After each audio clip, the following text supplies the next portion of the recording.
le seul espoir dans ce monde, vient de Jésus. Amen. Alléluia. Il ne vient pas ni d'un mouvement, ni d'une église, ni d'un homme, ni d'un copain, ni de la famille, ni de nos enfants.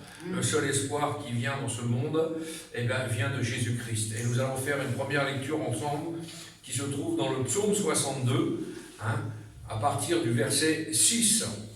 Psaume 62 à partir du verset 6. On va faire la lecture ensemble. Vous y êtes? Oui.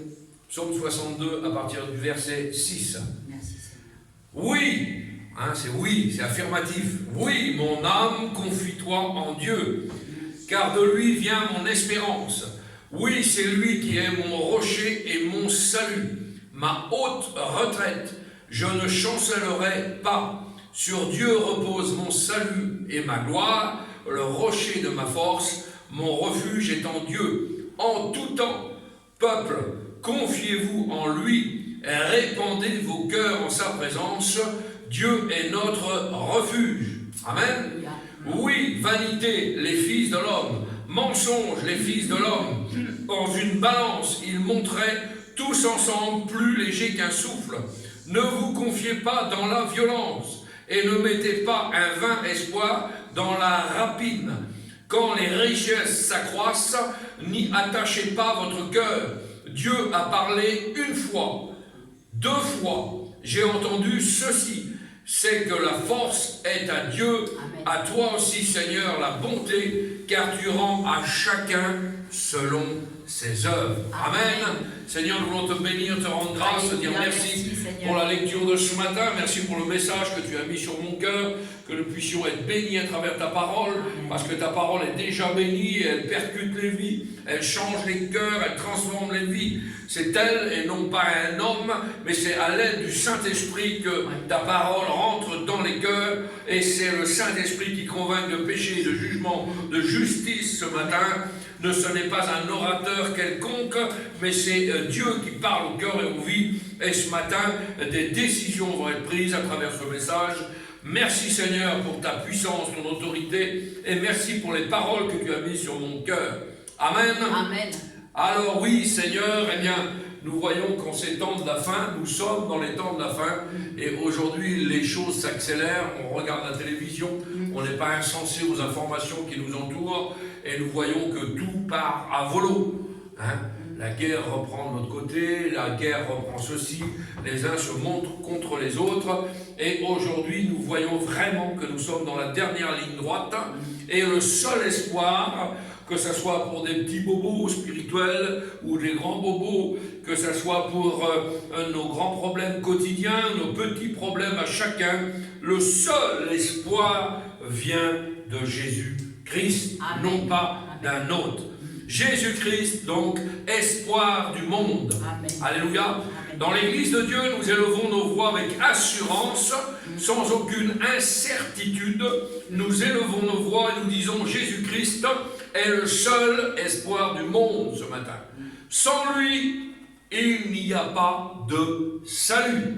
Que vous le vouliez ou que vous ne vouliez pas, pour accéder au salut éternel, il faut passer par Jésus-Christ. Pas par quelqu'un d'autre, mais par Jésus-Christ seul.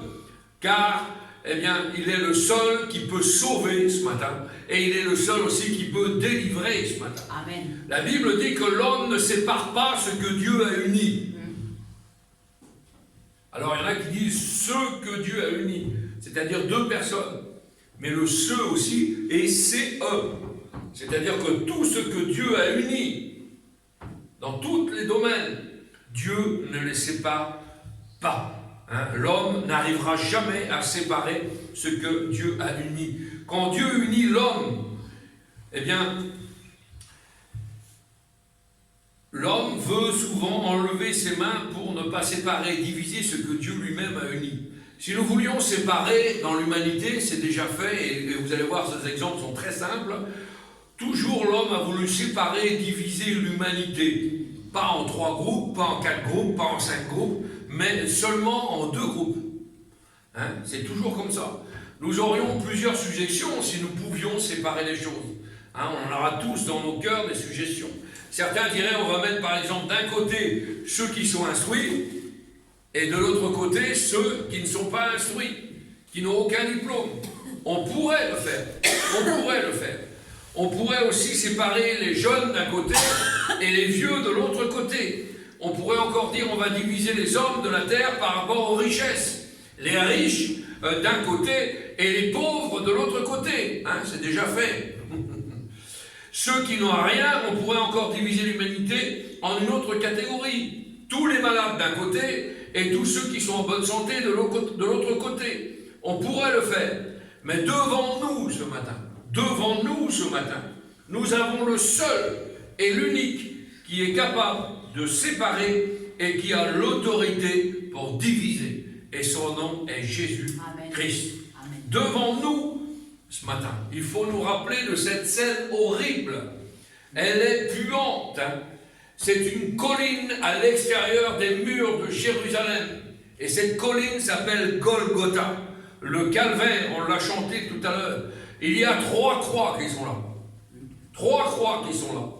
Sous nos regards. Et sur la croix du milieu, il y a un homme qui s'appelle Jésus-Christ.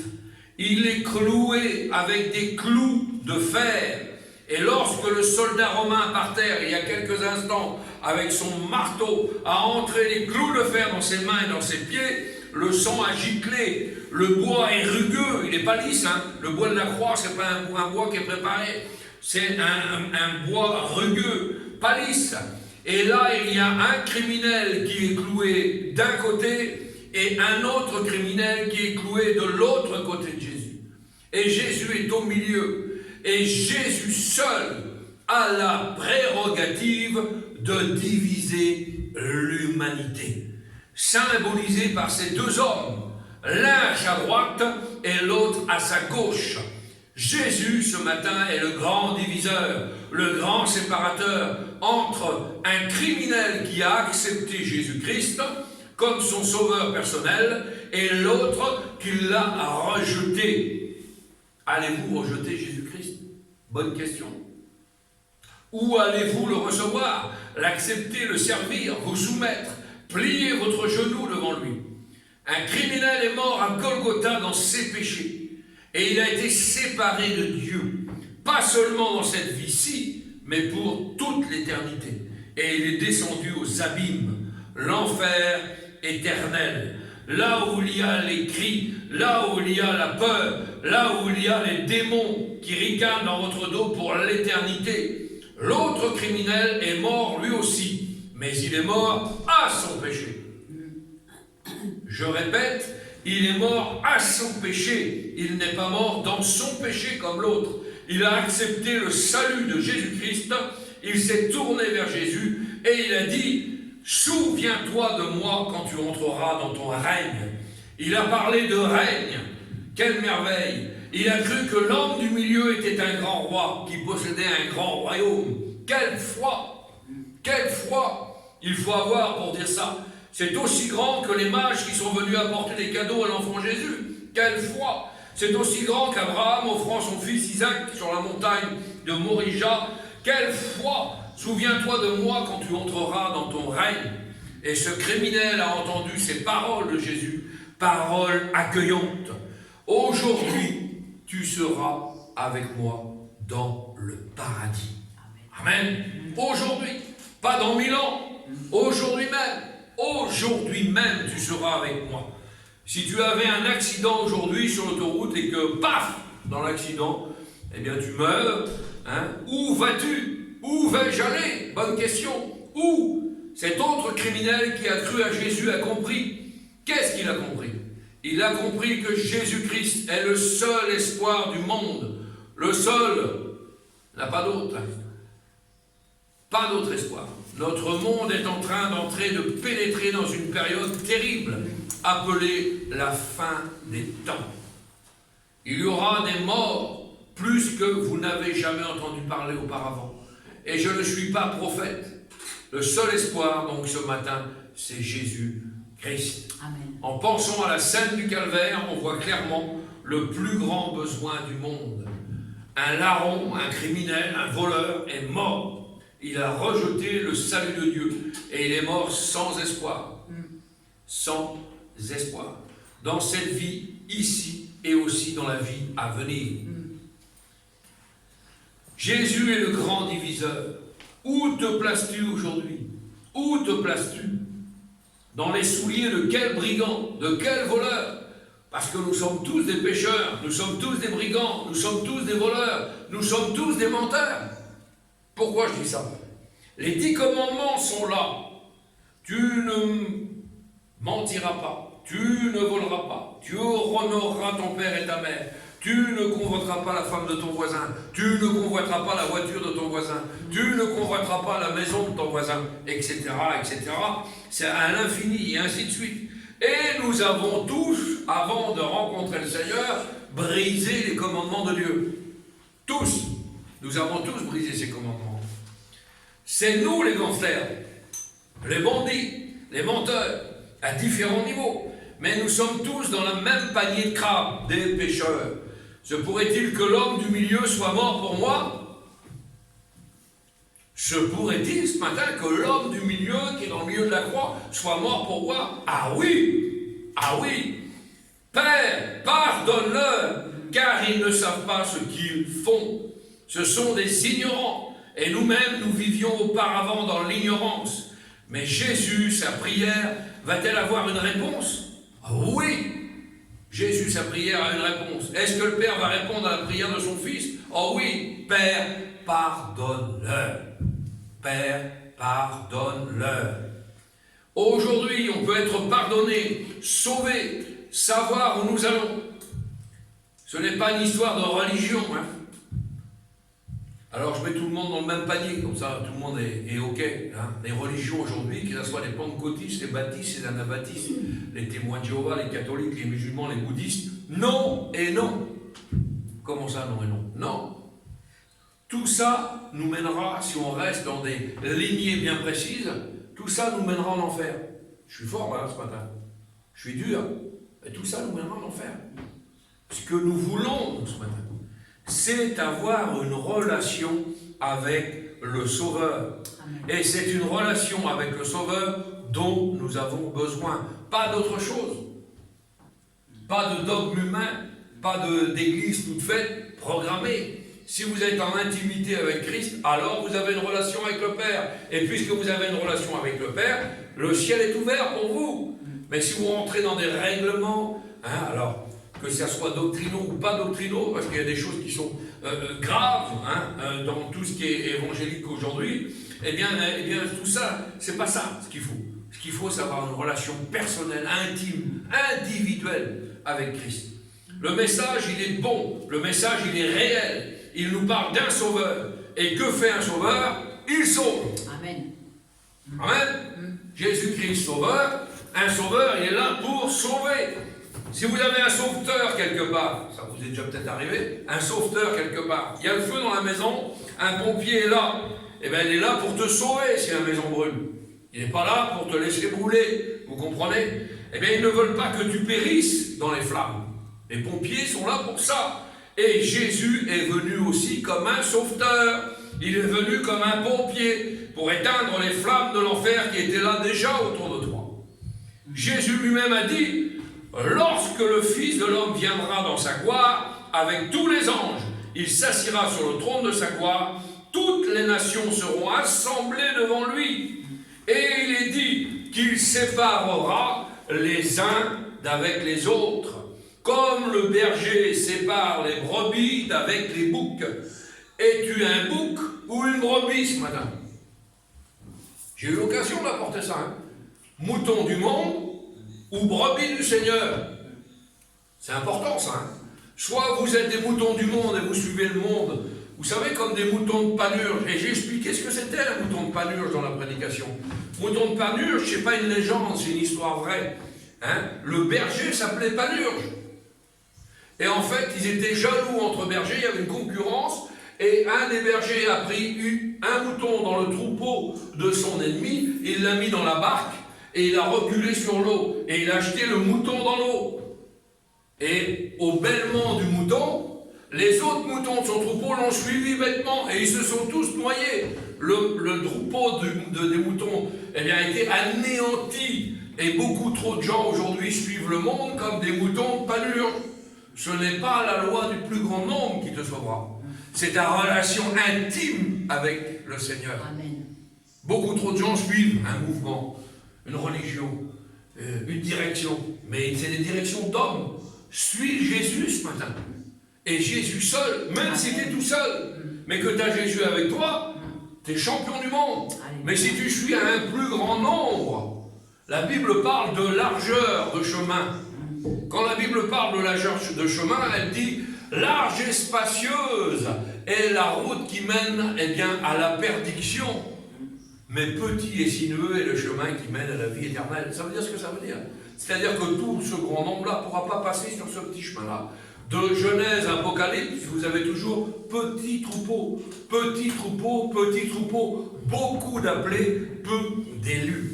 Alors faisons bien attention ce matin d'être en règle personnellement avec son Sauveur et non pas de suivre un mouvement ou une direction quelconque enseignée par des hommes, par des dogmes humains. Alors ce matin, es-tu un bouc ou es-tu une brebis du Seigneur? Eh bien le Seigneur, il connaît ceux qui lui appartiennent et il dira à ceux qui sont à sa droite, regardez bien ce que dit le Seigneur, venez vous qui êtes bénis par mon Père, alléluia, les brebis, venez vous qui êtes bénis par mon Père, venez prendre possession du royaume, Amen. Alléluia, mais il dit aussi à ceux qui sont à la gauche, retirez-vous de moi, retirez-vous de moi. Et il ajoute même un qualificatif, une qualification qui est extraordinaire.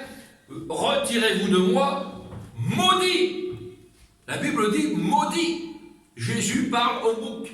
Et il dit vous êtes maudits. Aux autres, il a dit que vous êtes bénis. Et aux autres, il dira que vous êtes maudits. Allez dans le feu éternel qui a été préparé pour le diable et pour ses anges. C'est-à-dire les démons, les anges déchus. L'apôtre Paul a prêché l'évangile à Athènes. Après avoir prêché, certaines personnes ont dit à Paul, Paul, t'es bien gentil, mais tu repasseras. Tu repasseras, Paul. Les morts ressuscitent. Mais Paul, c'est pas possible. Pas possible. Voyons donc, ça n'a pas de sens. Cela n'a aucun sens. Et qu'est-ce qu'ils ont fait ces jours-là? Ils se sont retirés moqueurs. Mais il dit que d'autres, la parole de Dieu dit, ils se sont retirés moqueurs et que d'autres se sont attachés à Paul et à son enseignement. En réalité, ils se sont attachés à Jésus-Christ. Amen. Amen. Aux chrétiens d'Éphèse, l'apôtre Paul a rappelé leurs conditions. Avant d'avoir accepté le Seigneur, il leur a dit, vous étiez en ce temps-là sans Jésus-Christ, étrangers aux promesses, sans espérance, sans Dieu dans le monde. C'est-à-dire que celui qui n'appartient pas à Dieu n'a pas d'espérance et n'a pas de Dieu. Et il s'aperçoit qu'au fil du temps, on s'aperçoit que ces gens-là suivent des faux dieux dans le monde. Parce qu'on ne parle pas de Dieu religieux, hein. Dieu de l'argent, Dieu du matériel, Dieu du business, Dieu du mensonge, Dieu de... Mettez ce que vous voulez, vos enfants, votre mari, votre femme, Dieu, ma femme c'est mon Dieu, mon mari c'est mon Dieu, mes enfants c'est mes dieux. C'est des dieux, c'est des faux dieux ça. Il faut bien faire attention à ça. Ah oui. Et il leur dit, vous étiez en ce temps-là sans Jésus-Christ, étrangers aux promesses, sans espérance, sans Dieu dans le monde. Devant la mort, les chrétiens ont une joie. Amen. Amen. Et j'ai eu la preuve avec la femme de Étienne, quand elle est partie dans la patrie céleste. Je vous l'ai expliqué l'autre jour. Elle a fait de ses pieds, de ses mains pour m'accueillir. Elle a été dans les derniers temps, dans les derniers jours, dans la dernière ligne droite. Jamais nous n'avons eu cette sœur-là s'est plaindre de quoi que ce soit. Malgré les douleurs, malgré tout, elle s'est levée, elle s'est préparée avec comment elle a pu. Elle était heureuse de m'accueillir, de pouvoir me servir à quelque chose à boire, de pouvoir me donner un petit part de gâteau. Elle a souffert le martyre pour faire le gâteau. Elle a passé l'après-midi pour faire un gâteau. Tellement qu'elle était en phase terminale. Mais il y avait une joie dans son cœur. C'était quelque chose de merveilleux. Et elle disait à son compagnon, elle disait à mon ancien Étienne, elle disait, Dieu fait comme il veut. Je suis prête pour partir près du Seigneur. Quand on est rendu à ce point-là spirituel, croyez-moi qu'on a fait un grand pas. On a fait quelque chose de terrible. Et c'est ce qu'elle a dit. Devant la mort, les chrétiens ont une joie. Et ils disent avec Paul Ils disent avec Paul, Christ est ma vie et la mort m'est un gain. Vous imaginez un petit peu, Christ est ma vie et la mort m'est un gain. Nous ne pouvons pas dire la mort m'est un gain si nous n'arrivons pas à dire Christ est ma vie. C'est impossible, on ne peut pas. Avant de dire que la mort m'est un gain, eh bien, il faut qu'on puisse dire que Christ est notre vie. Si vous dites l'argent est ma vie, si vous dites ma situation est ma vie, mon diplôme c'est ma vie, ma femme c'est ma vie, mes enfants sont ma vie, sachez que Christ ne prendra jamais la deuxième place. Jamais. Christ, c'est la première place. Lui en premier. Devant la mort, le chrétien ne s'afflige pas comme les autres qui n'ont pas d'espérance. Si vous arrivez devant quelqu'un qui vous dit, et j'ai eu des conversations avec des chrétiens, moi je parle, avec des serviteurs de Dieu, regardez bien, j'ai eu ces conversations-là. Si vous arrivez devant quelqu'un qui vous dit, quand vous leur posez la question, t'es sûr d'aller au ciel? Ouh là là, ça personne ne le sait. Hein. La réponse, faut faire des bonnes œuvres, on ne sait pas trop. Eh bien, si vous êtes devant quelqu'un qui vous répond comme ça, c'est que vous êtes sûr qu'il va en enfer. Ah oui.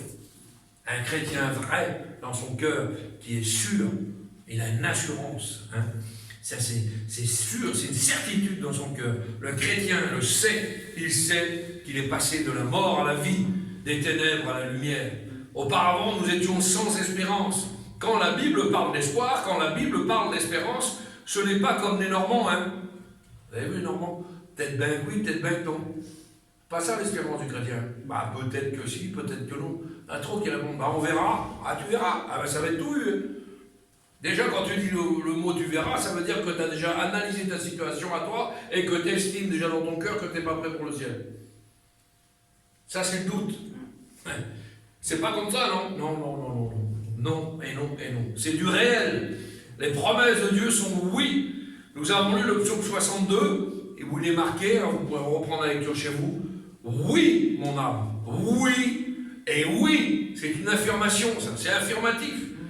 Hein, ce n'est pas une attitude incertaine. La Bible déclare clairement la situation de ceux qui n'ont pas Dieu, ceux qui avaient pour demeure les ténèbres et l'ombre de la mort, vivaient captifs dans la misère et dans les chaînes. Enchaîné. L'espoir dans la Bible, c'est une attente confiante et nous attendons eh bien, cette promesse qui va s'accomplir. Alléluia. Amen. Pensez-vous que Jésus qui a dit « je reviendrai » ne reviendra pas?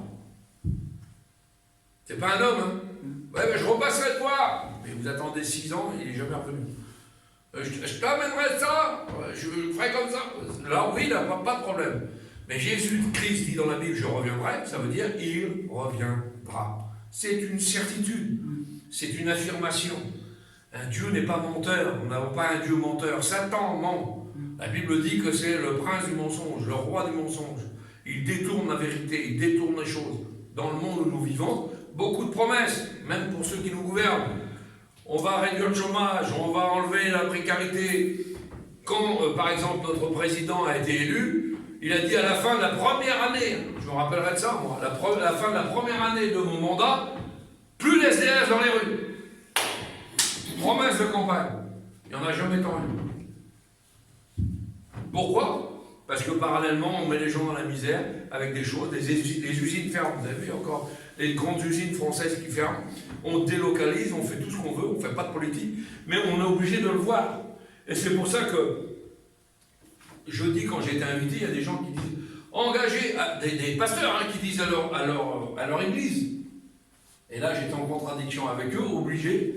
Ils disaient, engagez-vous dans l'associatif de votre ville. Participez aux réunions politiques. Ancrez-vous. Mais pourquoi faire? La Bible est claire. Ce qui doit arriver, arrivera. Vous n'avez quand même pas la prétention, en faisant partie d'un conseil municipal, ou même aller d'être député un jour, se prétendre chrétien et de pouvoir changer les choses de l'intérieur. C'est pas possible. La Bible est claire. On est dans les derniers temps. Et en plus, vous allez, en faisant des choses comme ça, perdre de la spiritualité parce que vous allez être obligé de faire des compromis avec des gens qui ne sont pas doctrinaux. Donc il faut bien faire attention à ça. Ah oui. Jésus-Christ a dit, je reviendrai, et il reviendra. il va revenir, nous allons le voir, alléluia, nous pleurerons à ses pieds, nous le verrons tel qu'il est. C'est une espérance que nous avons dans chacun d'entre nous, dans chacun de nos cœurs. Les promesses de Dieu sont oui et amen. Alléluia. Habakkuk, vous connaissez le livre avec Habakkuk. Qu'est-ce qu'il nous a déclaré, Habakkuk? Eh bien, Habakkuk a dit, regardez ce qu'il a dit, c'est une prophétie dont le temps est déjà fixé. C'est fait. Ne vous inquiétez pas, c'est déjà fait. C'est une prophétie dont le temps est déjà fixé. Elle marche vers son terme. Amen. Cela veut dire, elle marche vers sa finalité. Elle marche vers son exécution. Elle marche vers son accomplissement, cette prophétie. Et elle ne mentira pas. Si elle tarde, attends-la. Car elle s'accomplira certainement. L'espérance, dit la Bible, nous dit que nous glorifions dans l'espérance de la gloire de Dieu. C'est merveilleux. Nous nous glorifions dans l'espérance de la gloire de Dieu. Je dis, si tu crois, tu verras la gloire de Dieu. Crois seulement et tu verras la gloire de Dieu. C'est simple. On croit en tellement de choses. Un appareil électroménager qui va plus vite pour aspirer parce qu'il aspire les deux pièces en même temps. On croit là-dedans. Crois à Jésus. Mais non, des choses qui passent, génial, ça fait maigrir. On perd 40 kilos en 2 semaines. Ouais. Au bout de 2 semaines, t'es mort. Parce qu'on s'aperçoit que les cachets, c'est des cachets qui sont à base de chimio, de ci, de machin. On empoisonne les gens. Non, mais c'est comme ça. Là, on croit par contre. On croit dans notre médecin, on croit dans le pharmacien, on croit dans notre boulanger. Bon pain, oui, c'est du bon pain. Mais c'est pas bon pain. C'est pas grave, il nous l'a dit. On croit dans notre boucher, on croit dans notre voisin. Mais je vais faire ça pour vous. Et puis on croit et il n'y a rien, on croit. Non, mais crois seulement dans le Seigneur et tu verras la gloire de Dieu s'accomplir. Nous l'attendons. Amen. Qu'est-ce qu'il a dit, Tite? Il a dit attendre la bienheureuse espérance et la manifestation de la gloire du grand Dieu, notre Sauveur Jésus-Christ. Merveilleux ça. Nous attendons le retour du Seigneur. Pour moi, viens me chercher. Moi aussi. On est fatigué, on est à bout, on en a marre de ce monde de misère. Mais il use de patience afin qu'un plus grand nombre soit sauvé. Alors si on sauve une personne, merci Seigneur. Si on peut sauver 2 personnes, encore mieux. 3, c'est bien. Mais voilà, attachons-nous à une âme. Et vous verrez que si vous conduisez cette âme vers le ciel, eh bien ça sera une récompense pour vous. Il ne faut pas être égoïste non plus. On voudrait, nous, des fois, certains chrétiens, on veut être débarrassés. Mais bon, il y a encore des gens à sauver. Sauvons-les, utilisons le peu de temps qui nous reste pour sauver les gens qui sont autour de nous. La foi, c'est quoi? Eh bien, on l'a vu ensemble. On a eu l'occasion de prêcher sur cette foi, les trois grandes lettres de la foi, FOI, force, obéissance, intégrité. Merveilleux, on avait parlé de ça. C'est la ferme assurance des choses que l'on espère et une démonstration des choses que l'on ne voit pas. On ne les voit pas, mais ça nous est démontré. Et vous allez, pour l'avoir possédé, les anciens, et qu'est-ce qu'ils ont fait? Ils ont obtenu un témoignage favorable.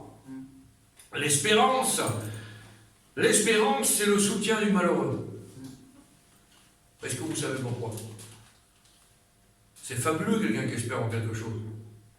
Là, on parle du Seigneur, mais il y a des gens qui n'ont plus d'espoir de rien. Pas l'espoir de s'en sortir, pas l'espoir de réussir, pas l'espoir de rien, d'avoir des enfants, pas l'espoir d'avoir un foyer, pas l'espoir... S'il n'y a plus d'espoir, mais il n'y a plus de vie. Il n'y a plus de vie. On arrête alors. Stop. On ferme le rideau, c'est terminé. C'est par manque d'espoir, par manque d'espérance que beaucoup de gens mettent fin à leur jour. Parce qu'il n'y a pas d'issue dans leur tête. L'espérance, c'est une issue. On est dans la famille, la misère, dans la famine, dans certains pays, mais on a l'espoir que on va faire ça pour nous, on va pouvoir avoir une issue de secours, on va pouvoir... Et c'est l'espoir qui nous fait avancer. Celui qui n'a plus d'espoir, il n'avance plus. Il est bloqué là et c'est fini, c'est terminé. L'espérance, c'est le soutien du malheureux. Es-tu malheureux ce matin? L'espérance va te soutenir. Dieu va agir, Dieu veut te bénir, Dieu veut te pardonner, Dieu veut te sauver. Merveilleux ça. Vous savez, David, le roi David, a dit, oh, regardez bien ce qu'il dit, oh Seigneur, si je n'étais pas certain, s'il n'était pas certain de voir la bonté de l'Éternel sur la terre des vivants, et il dit plus loin, espère en l'Éternel, espère et fortifie-toi, que ton cœur soit ferme et espère en l'Éternel. 2 fois le dit. Que ton cœur soit ferme et espère en l'Éternel. Il faut espérer, et il faut espérer dans l'Éternel. Le seul, eh bien, espoir, c'est Jésus-Christ de Nazareth. Amen. Bouddha ne pourra rien faire, Mahomet ne pourra rien faire, Jéhovah, dans les témoins de Jéhovah, ne pourra rien faire, aucun mouvement, aucune solution, le pape ne pourra rien faire pour vous, un curé ne pourra rien faire pour vous, un évêque ne pourra rien faire pour vous. Le seul intermédiaire, dit la Bible, le seul. Alors pourquoi qu'on se complique à fabriquer d'autres dieux? Le seul intermédiaire dans la Bible entre Dieu et les hommes, c'est Jésus de Nazareth. Pas un autre, le seul, il n'a pas 5 ans.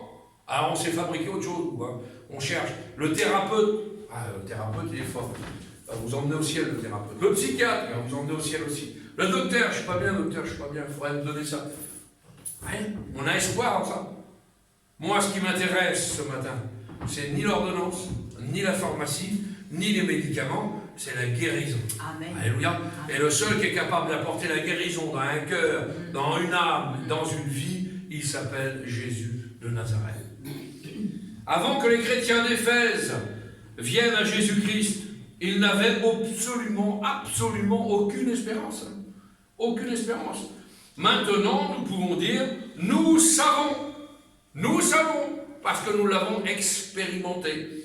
Vous relirez chez vous le premier épître de Jean, eh bien vous verrez que dans le premier épître de Jean, plus de 20 fois, vous savez ce qu'il dit? Plus de 20 fois, regardez. Il dit, nous savons, nous reconnaissons, nous connaissons que le chrétien n'est plus un ignare, c'est fini ça. Un chrétien n'est pas un ignare, il n'est pas ignorant, il sait, c'est une ferme assurance dans son cœur, c'est du certain, ils sont appuyés sur la parole de Dieu. Aujourd'hui, les hommes sans Dieu, qu'est-ce qu'ils font? Eh bien, ils cherchent des symboles de sécurité, de fausse sécurité. Comme dans le temps de la Bible, il n'y a rien de nouveau. Les gens cherchaient, il y avait des faux dieux de Baal, des faux dieux d'Astarté, on croyait dans la lune, on croyait dans le soleil, on croyait dans la sorcière, on croyait dans les magiciens, on croyait dans des poudres perlimpinpin magiques, on croyait dans toutes choses, dans les astres. Les Égyptiens étaient très forts là-dessus. On croyait dans toutes ces choses-là, on croyait que ça pouvait profiter à notre vie. Non, non, et non, et non. Le seul, c'est Jésus de Nazareth. Ils cherchent des symboles de sécurité, de fausse sécurité. Comme du temps de la Bible, ça n'a pas changé. Ils accumulent des choses. Beaucoup de gens accumulent des choses au travers desquelles ils essayent de mettre leur confiance. Moi, j'ai confiance en moi-même. Je suis un bon bosseur. Donc, je suis capable d'amener du beurre dans la maison. Donc, j'ai confiance en mon compte en banque. J'ai confiance dans la maison. Quand j'en ai plus assez d'une, j'en ai 2, 3, 4. Il y en a qui sont comme ça, ils sont riches dans plein de choses. Ils ont confiance en eux. Ils ont confiance dans leur yacht, dans leur voiture, dans plein de choses. Et ils s'attendent que ces choses-là leur donnent une certaine sécurité. Pensez-vous donc. Tout restera là quand même. Alors pourquoi travailler, être un esclave du monde, pour pouvoir laisser tout ça derrière nous? Vous n'emmènerez pas vos sous au ciel. Vous comprenez? Vous n'emmènerez pas votre maison dans le ciel, vous n'emmènerez pas votre voiture dans le ciel, vous n'emmènerez pas vos richesses dans le ciel. Ça reste là. Donc on est juste de locataires. Locataires. Notre patrie céleste, elle est en ciel. Alléluia. La Bible déclare, et c'est Paul qui parle à Timothée, et il dit, recommande aux riches du présent siècle de ne pas être orgueilleux et de ne pas mettre leur espérance dans des richesses incertaines. Incertaines. C'est la loterie nationale.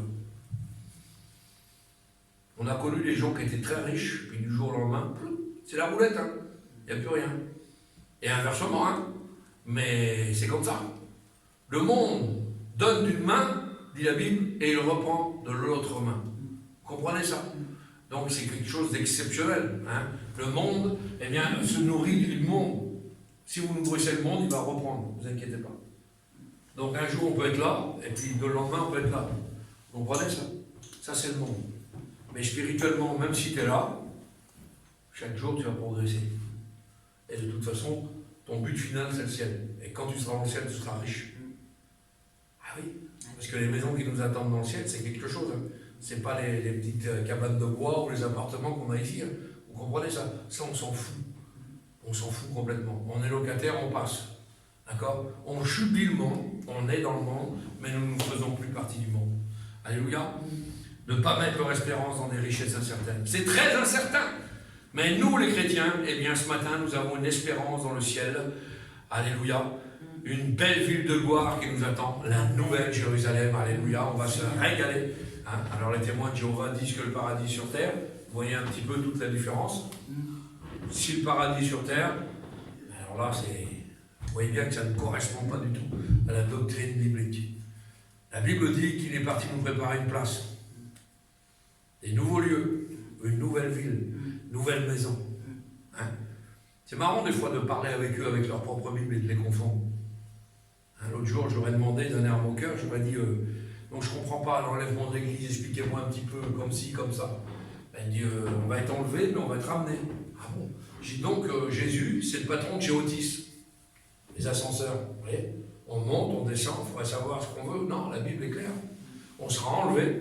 Premièrement, les morts en Christ ressusciteront. Et nous, les vivants, nous les rejoindrons. Et nous irons dans des nouveaux cieux, de nouvelles terres. Et la Bible dit que l'ancienne terre sera roulée comme un vieux manteau.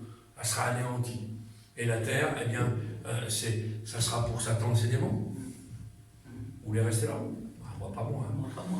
Alléluia.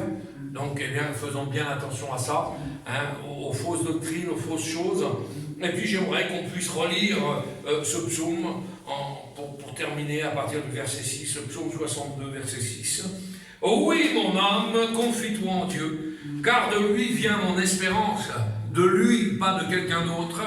Oui, c'est lui qui est mon rocher et mon salut, pas un autre non plus. Parce que si ça avait été un autre, ce serait marqué noir sur blanc. Non, c'est lui et lui seul qui est mon rocher et mon salut. Ma haute retraite, je ne chancellerai pas. C'est-à-dire que je ne tomberai pas, je ne chuterai pas, je ne serai pas dans un piège parce qu'il est avec moi. Pourquoi? Sur Dieu repose mon salut et ma gloire. Pas sur un autre faux Dieu non plus. Non, sur lui seul, Dieu le Père, repose mon salut et ma gloire, le rocher de ma force.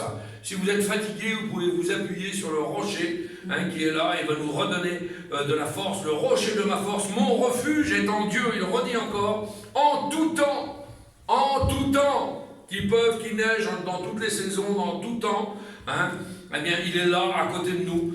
Confiez-vous en lui. Pas un homme. On sera tellement déçus. Confiez-vous en lui, en Dieu seul. Répandez vos cœurs en sa présence, merveilleux. On bénit Dieu. Dieu est notre refuge. Et après, vous remarquerez dans le livre des psaumes, c'est marqué pause. Beaucoup de choses tellement merveilleuses qu'on vient d'annoncer. Et après, il fait une pause et il explique autre chose, un autre cas de figure. Oui, vanité, les fils de l'homme. Mensonge, les fils de l'homme. Ça veut dire que tout est orgueil dans ce monde. Ça veut dire que tout est mensonge dans ce monde. Dans une balance, ils montraient tous ensemble et il fut plus trouvé léger qu'un souffle. La Bible dit que dans les derniers temps, nous serons jugés et nous serons passés sur une balance. Et la Bible dit, je t'ai trouvé léger dans la balance.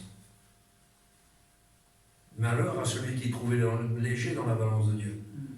Vous voyez, tout ce beau petit psaume, là, ça nous ouvre des portes. Il ne faut pas être léger dans la balance qu'on ne va pas comparaître devant Dieu. Mais Seigneur, je t'ai servi pendant 40 ans, j'ai 40 ans de ministère, je parle pour un serviteur.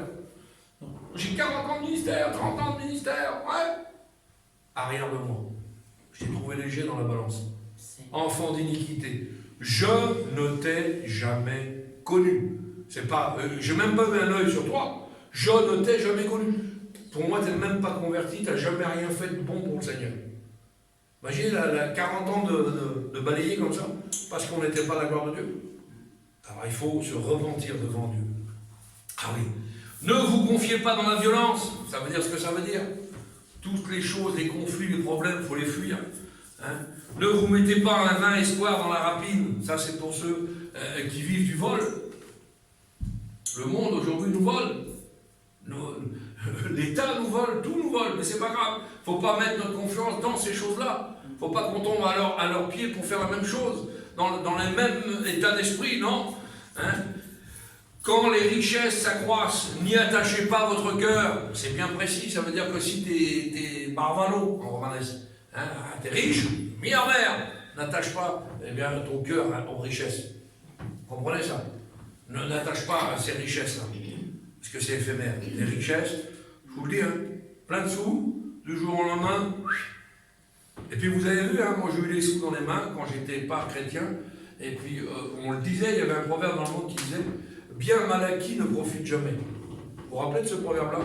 Et puis on se dirait que comme avec tous ces millions dans nos mains, ça fuyait comme le sable, hein, ça passe, on n'arrive pas à les retenir. Donc on a plein de sous, et puis ça passe comme ça. Et puis au total, on ouvre les mains, il ne reste qu'un grain de sable. On n'a plus rien. Ça c'est le monde. Ça nous explique tout ça. Dieu a parlé une fois, 2 fois. J'ai entendu ceci, c'est que la force est à Dieu. Alléluia. Ne croyez pas que vous êtes fort, la force est à Dieu. Ô toi Seigneur, la bonté, car tu rends chacun selon ses œuvres. Ça veut dire ce que ça veut dire, vous serez jugés, vous serez pesés, vous serez scannés complet. Votre vie complète sera scannée quand nous passerons dans le Seigneur. Il est capable, hein, moi j'interprète ça comme ça, de mettre le DVD de ta vie entière et de faire pause. Là t'as fait quoi? Là t'as fait quoi? Là t'as fait quoi? Arrière de moi. N'ayons pas à rougir quand nous allons comparaître dans le ciel. Soyons humbles, même si on a fait peu, mais qu'on a bien fait. Eh bien, merci Seigneur. On ne pourra pas tout manger, on ne pourra pas tout avaler, on ne pourra pas tout faire, même si on a des désirs comme ça. C'est impossible. Mais au moins que nous ayons fait le travail que Dieu nous a confié. Que nous soyons avec des vrais chrétiens, bouillants, des vrais disciples du Seigneur. Et quand nous comparaîtrons devant lui, nous n'aurons pas à rougir. Alors ce matin, vous avez compris la parole du Seigneur, le seul espoir vient de Jésus-Christ. Amen. Ne faisons pas comme ce brigand qui a refusé sur la croix. Hein, faisons comme celui qui a été intelligent et qui a dit, Seigneur, moi je mérite, hein. Moi j'ai fait des choses qui n'étaient pas la gloire de Dieu. Moi je mérite. Mais toi là, tu n'as rien fait du tout. Tu ne mérites pas ce qui t'arrive. Et en faisant cet acte de foi, ce brigand a dit, il a reconnu que Jésus-Christ, et il a dit, je veux être dans ton royaume. La foi, il a compris que c'était un roi qui était à côté de lui. C'était pas n'importe qui, c'était un roi. Et l'autre lui a dit, ah bah si t'es le fils de Dieu, décroche-toi, descends. Il a blasphémé, si vous voulez, les paroles. Vous comprenez? Il n'a pas reconnu son Dieu. Ah bah t'es Dieu, toi, bah vas-y, décroche-toi, descends. T'as tous les pouvoirs. Et l'autre a dit, oh non, Seigneur, moi je veux être dans ton royaume avec toi. Hein? Soyons conscients que l'homme du milieu, ce Jésus-Christ, celui qui était au milieu des 2 croix, est mort pour nous, il est ressuscité pour nous pardonner de tous nos péchés. Et encore, ce matin, la porte de la grâce est ouverte. Amen. Pour que nous puissions accepter le Seigneur. Alléluia. Alléluia. Seigneur, nous voulons te bénir, te rendre grâce.